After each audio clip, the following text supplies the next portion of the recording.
বিশ্বনবী মক্কার জামিনে যখন দাওয়াত দিতে লাগলেন, ওনারে পাগল বলা হতো, তুমি পাগল, বলা হতো মুহাম্মদ একটা কবি, বলা হতো মুহাম্মদ হচ্ছে গণক।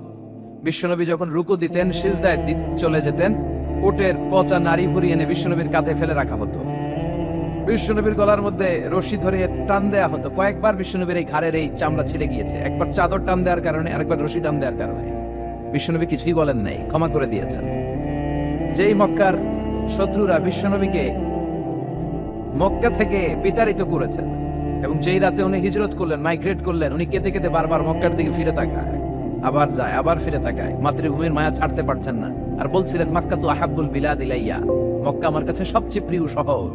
লাউলা উখরিজতু লামা খরাজতু মিনহা, আমারে যদি বের করে না দেয়া হতো এই শহর থেকে, আমি কোনোদিন এই শহর থেকে বেরোতাম না। এত ভালোবাসতেন বিশ্বনবী মক্কাতুল মুকাররমাকে। মেশিন ক্রয় করার জন্য স্ক্রিনে দেওয়া নম্বরে আমাদের সাথে যোগাযোগ করতে পারেন।